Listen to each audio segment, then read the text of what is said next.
Hello there, ladies and gentlemen. Moletrap here, coming at you with another StarCraft commentary game, VOD game cast. And we got an interesting game here. This is gonna be Light versus Snow, and this is another game. It's just I'm so excited about this, the Group of Death in the ASL coming up, that I wanted to cast another game from two players that are gonna be playing in that. So we got Light versus Snow. And this is from a Pro League game from 2010, sorry. And this is actually a Winners League game, that matters too. And pretty excited to see how this goes. Should be fun. Light, you know, as I mentioned in the other cast between Snow and Stork, I'm sorry, between Zero and Stork, Light considered to be one of the, well, probably the best Terran in the world right now in 2021. And, but, you know, back in these days, in 2010, he was still one of the top 5 or 6, I would say, Terrans, even back then. And, you know, I guess in the interim, some of his rivals for the top spot have fallen off, and he's also upped his game, I think, in the meantime. So, you know, he's kind of upped his rank because of that. But even back in the day, he was really solid Terran player. This is the Winners League, and he's probably one of the better players on NBC Game. So curious to see how this goes. He's playing against Snow.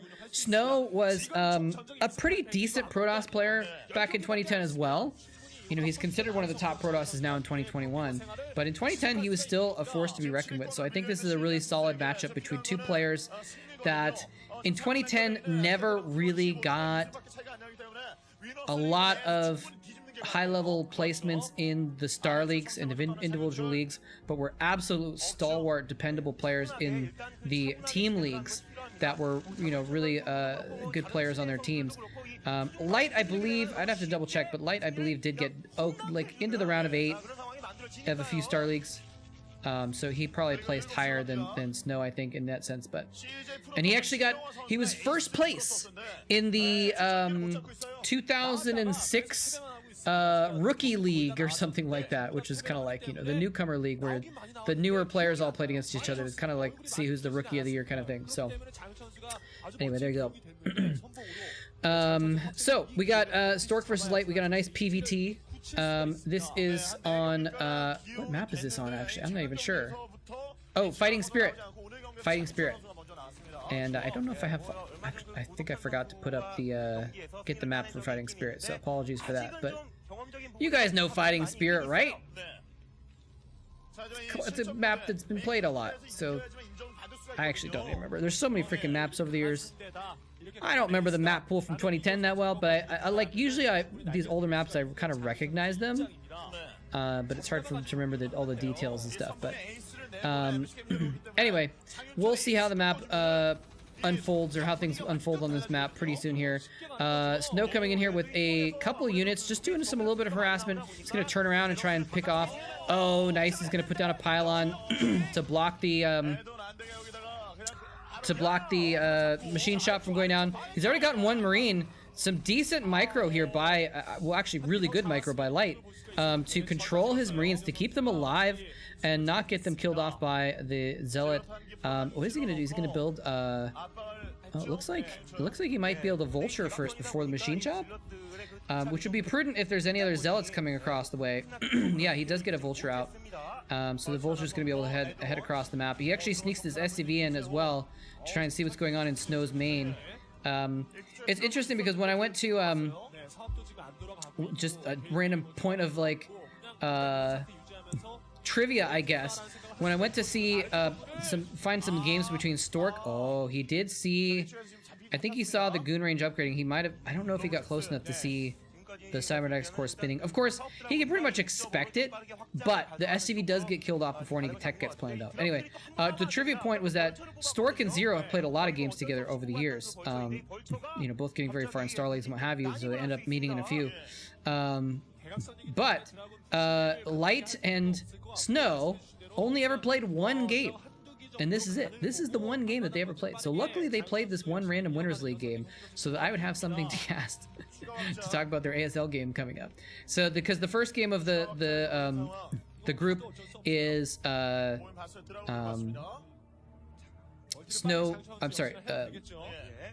Stork versus Zero, and the second game is Light versus Snow. And then I think the round of 16, I actually don't even remember. I'd have to double check. But I don't remember if the round of 16 on the ASL is, ooh, he picks off that mine before it hits. That's pretty clutch there. Is this Dragoon gonna wander into another one though? No, he's gonna stay safe. He's got the robotics facility up. He's probably getting an observatory next, yeah. So he's gonna be able to kind of get back out on the map. Right now, Light has map control, but Snow's gonna be able to kind of take that back away a little bit, or at least even it up. But I don't remember if the round of 16 of the ASL is round robin or dual tournament, but I think it's actually round robin. So I think all the players in that group might end up playing against each other. So we'll see how that goes though. But anyway, the first two games are the ones that I've been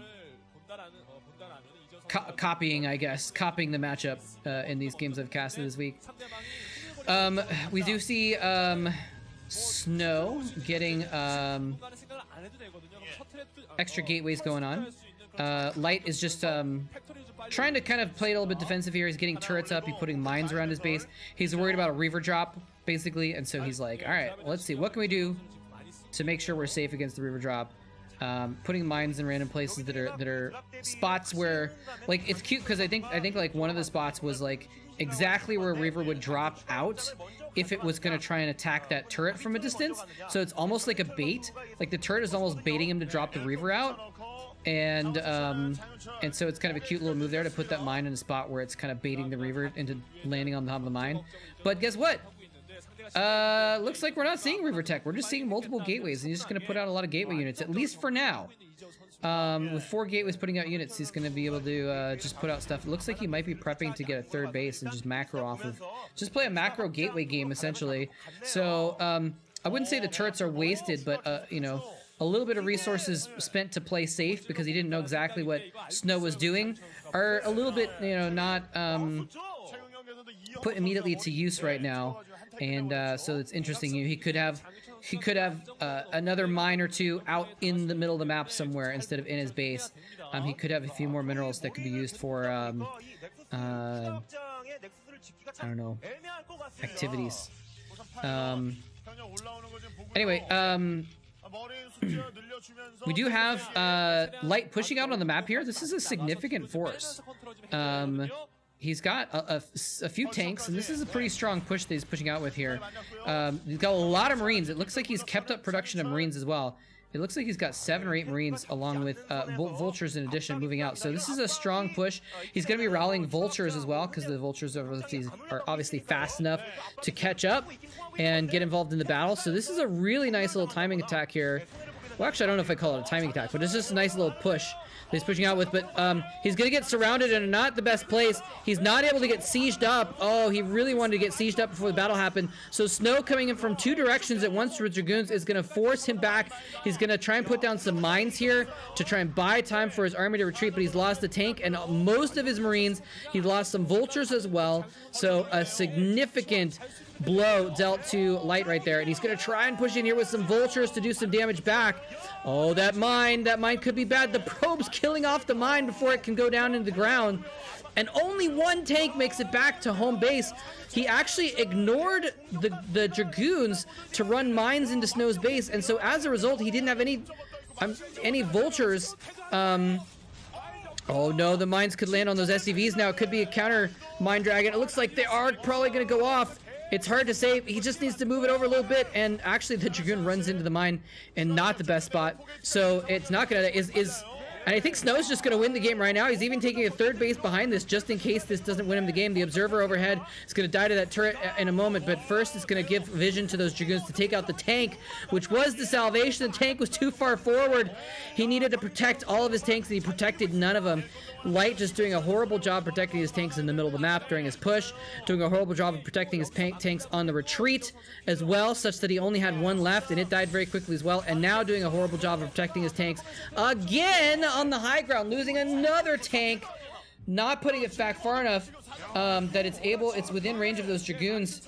So he's gonna be able to take out 1. So this last tank shelling the Dragoons a little bit, but yeah, he needed to pull the SCVs before the tank died. So Light just making a few missteps here and there, ladies and gentlemen, and every single misstep losing him 2 or 3 tanks is going to cost him the game here, and that last mine is going to drag in. Nope, I keep waiting for a mine to drag into some workers. It's just not happening. It's disappointing.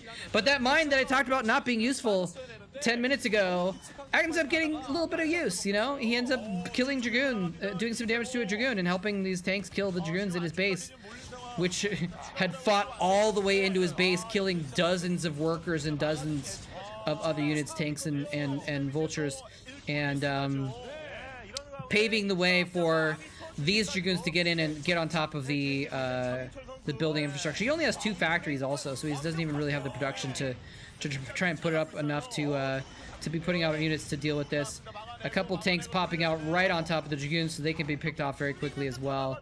He's going to try and mass repair one of the tanks. Is he going to be able to hold it? Nope, that tank goes down, and we're going to probably see GG any moment now because Light is just not been able to hold anything else, and that means there's not going to be anything.